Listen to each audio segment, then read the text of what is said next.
Let's face it, the funniest thing about a 2 weeks notice is that it is not a 2 weeks notice. It's like a 2 minutes notice that once I told you I'm leaving, I'm kind of checked out. So picture this, you have a team member and they give their 2 weeks notice, and you know this starts the clock on having to find the replacement. So you put together a job description, you post it online, you get a few inquiries, and you start having interviews. In the meantime, you have other team members meet with the folks and you try to assess culture fit, and you narrow down to someone that you feel like is going to be a fit. So they get started. And immediately you get that sinking feeling in the pit of your stomach that this person's not a fit, right? They said some things in the interview like that sounded a lot better than how they really show up. They weren't as skilled as they were in this area. They weren't as comfortable with maybe sales or speaking or one of these responsibilities that they really sold themselves as. And now you have this person and you're thinking to yourself, what did I do wrong? What did I not see? And the biggest question you're asking yourself is, how do I hire well for my team?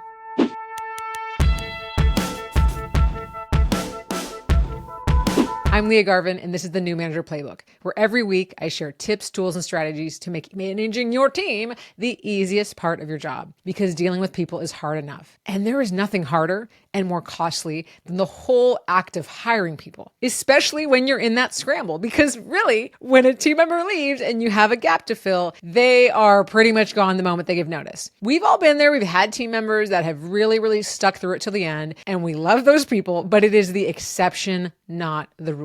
When you have a role to fill, you've got to move fast. But a lot of the times, we try to move too fast and we make mistakes that lead us to hire someone that is way worse than whatever we had before. Someone that brings the kind of culture down the team, that brings the output and the productivity down your team. And you're left asking that question, like, how do I hire well? Right? How do I hire well? How do I not screw up my team with a new hire? How do I guarantee that the next hire is going to work out? I get asked that question all the time. Well, let's face it. You can't guarantee anything with hiring because we're dealing with people and we have no idea, but we can sure safeguard it. And that's what I'm going to talk about later on the show, how to hire well. So you're not going to miss that. But I want to start by first talking about where we go wrong and the cost of getting it wrong. So where we go wrong, I think there's a few things that I see every single day. First is just moving too fast. Now, fortunately, in the moments where I was hiring full-time team members back in the corporate world, I was in companies that at the time really required you to go slowly. So I developed a habit with that and it ended up working out so much better. So like, if you're wondering, okay, well, how do I safeguard it? Well, it means not going too fast. And where we can often go wrong is saying, I got to get someone in this chair.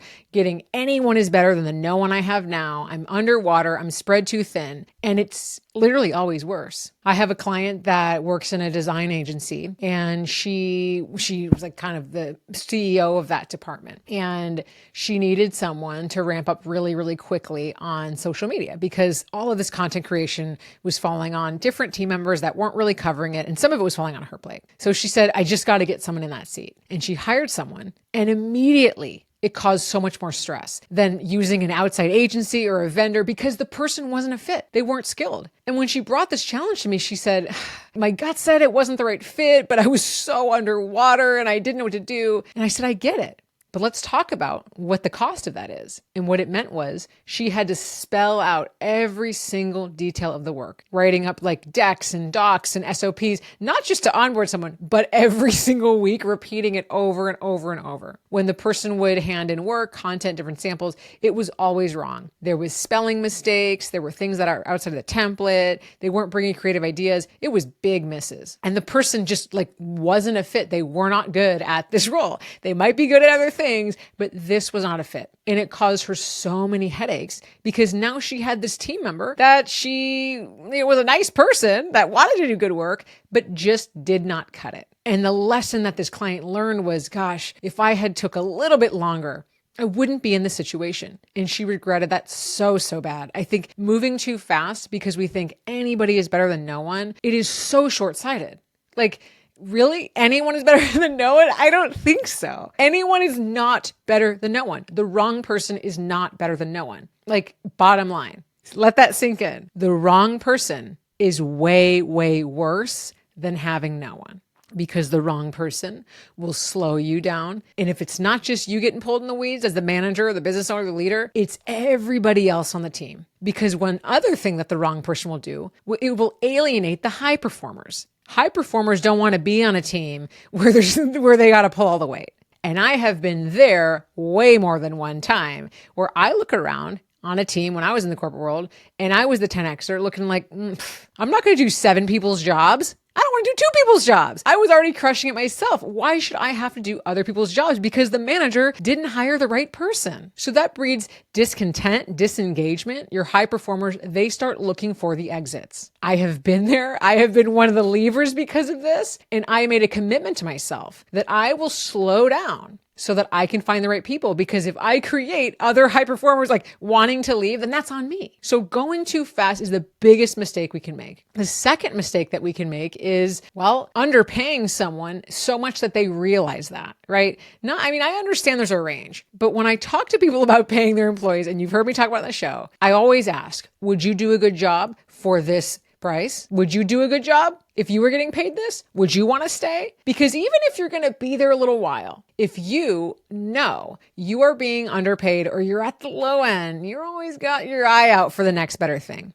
I had a client that brought in someone that was kind of like an office manager. And so she said, well, this person's new at this kind of role. I'm going to bring them in, at kind of like around the minimum wage for the salary, not hourly, but like for whatever the W-2 salary could be. And I said, yeah, I don't know. You're based in California. It's an expensive place to live. I worry that if you bring someone in and you take all this time to hire them, that they might be kind of like not sticking around. She said, yeah, I get it, but I don't have budget for that. So she said, okay, so let's see. So she brought the person in the low end range. Now the person was really, really good. This person had maybe 5-6 years of experience. They didn't have the office management, but they had really strong administrative and some creative skills. And when they joined, they immediately started crushing it. The other problem was they immediately realized that they were being underpaid and they immediately started looking for a new job. And this new hire stayed with this client for 2 months and then said, hey, I love the environment, but I really, I can't afford to stay here. And she lost that awesome performer. And this business owner had to start this process again. She had to start looking again for a new person,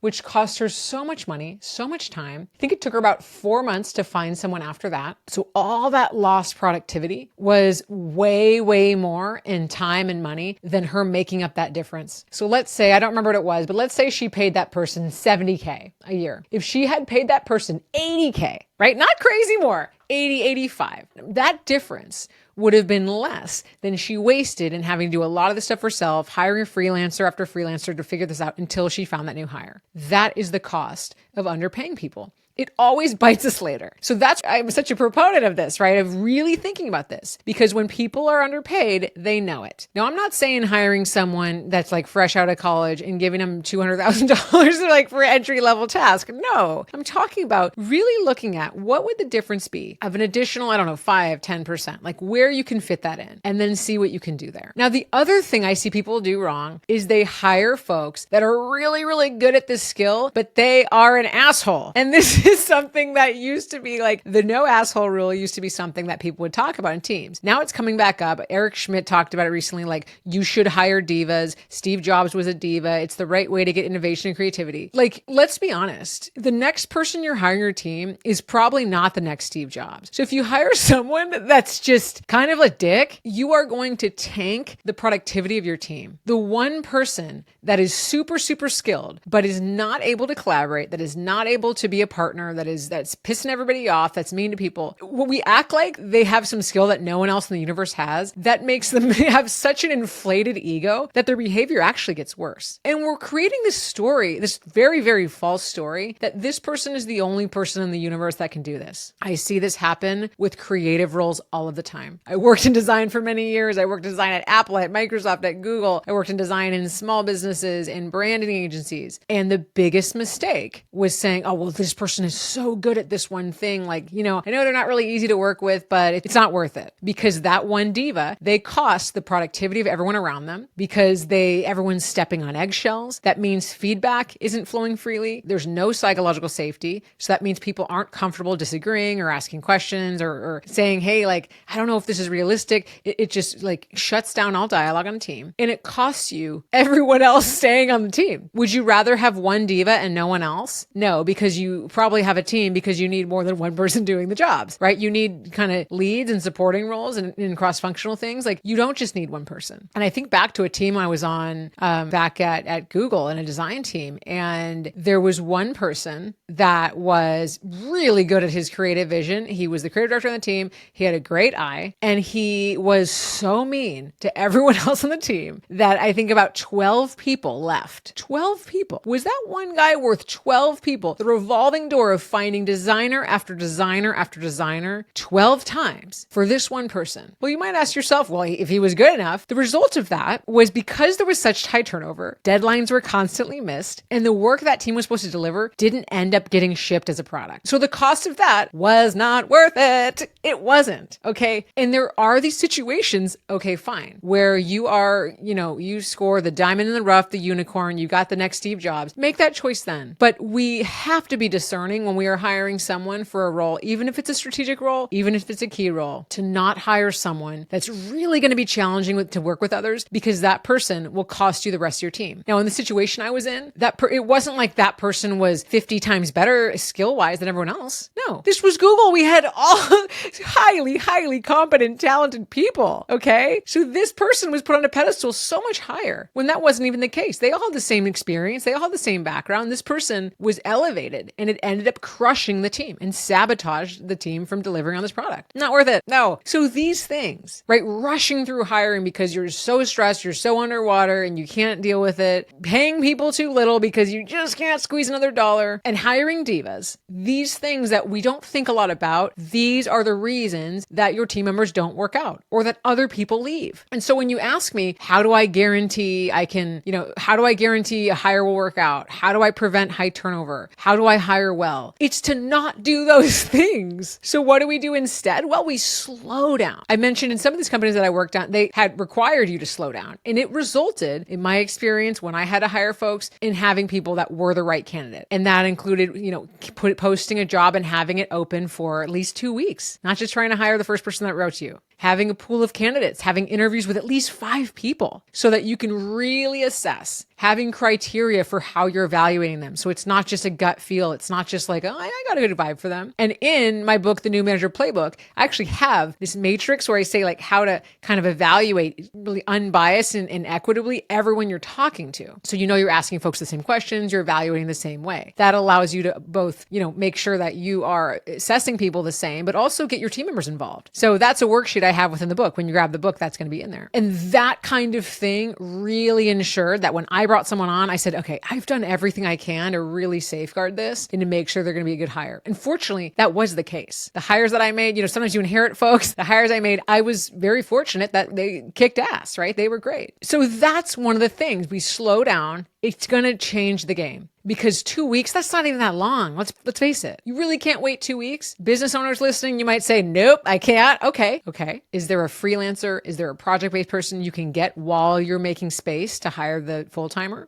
Can someone start by doing a project and then it's like a project-based to full-time, right? Maybe there's some options there. If it's full-time and you have, let's say, you don't have a lot of time, a backfill is going to get taken away and you have to move fast. Are there ways you can be thinking about this beforehand? Thinking about, okay, what makes a good hire? What's a team fit? What are questions I want to ask people so that if you do have to move quickly, you can do that with ease and making kind of a thoughtful process. So these are the ways we can do that. But the key here is, I'm not saying it takes 6 months to hire someone. I'm saying slowing down a little bit to get a better pool, to make sure you actually know what you're looking for. This isn't that crazy, right? Second, pay people, right? I know we don't have a lot of control over this in many situations, especially in the corporate world. You're given a salary band, you're given like, this is all you got. So that can be a challenge. Well, we've got to know that going in. If someone is feeling like they are taking a step backwards, I'm just going to tell you, like, even if they are willing to take the job, there is a high likelihood that that person is going to look for something else. Now, that doesn't mean we say no to someone that wants that, but it's a conversation around, hey, let's talk about what you need to feel like, if this is coming in under your number, what do we need to do for you to feel like this is really worth it for you? I bet no one ever asked that question, honestly. Like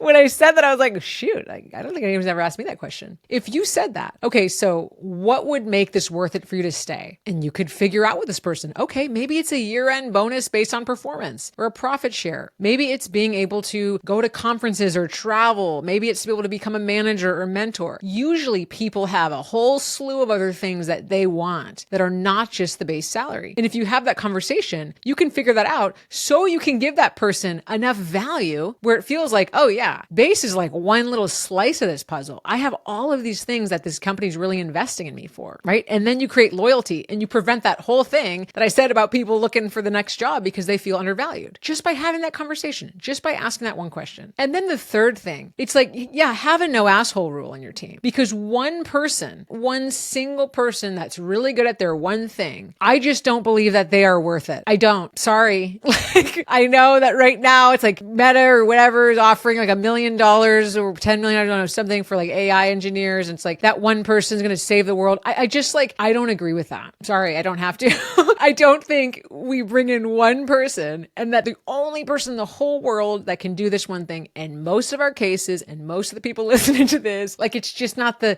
reality. Okay. There are a lot of people that can do great work, that can be leaders, that can be strategic, especially if you're coaching and developing them, especially if you have a great environment where people can thrive. But the one diva, the one asshole is going to cost you the productivity of the rest. And so you got to know you're making that choice when you bring someone on. And then when people, and if you don't notice at first, okay, maybe someone doesn't come forward as a diva or an asshole. When you start to hear, oh, this person's really hard to work with, like that's on you as a leader. And I can do another episode about this, to take action, to give feedback, to really be working through the situation, to be showing, okay, I'm aware of it. I'm going to do something about it. Because that's actually what people are looking to you to do, is like, if someone comes out on their high horse, that's, phase one. What do you do about it as a leader in response? That's on you. So when we prevent these hiring mistakes, this is all we can do to safeguard, right? This is how we create our own guarantee about how to hire well. When we avoid these mistakes, we are so much more likely to get it right. And then we can actually learn from it, right? We can say, okay, I went a little slower. I paid the right range. I made sure the person was really collaborative. What went wrong here? Sometimes someone's just not going to be a fit. Sometimes the role changed and someone wasn't really that adaptable, right? So that's why in my work with teams, I work through, well, how do we want to make sure we really understand what we're looking for? And in my 90-day COO program with business owners, we actually figure out that hiring process very much in detail, because hiring is the most expensive thing. And not having those seats filled, that is going to cost the business money every single day. And the biggest thing that I've learned from folks and that I've shared with folks is following these strategies, making a strategy for your hiring plan and having the whole team understand what it is and being on board. This is going to safeguard the hiring. So if you've struggled with hiring in the past, you are going to want to have a strategy.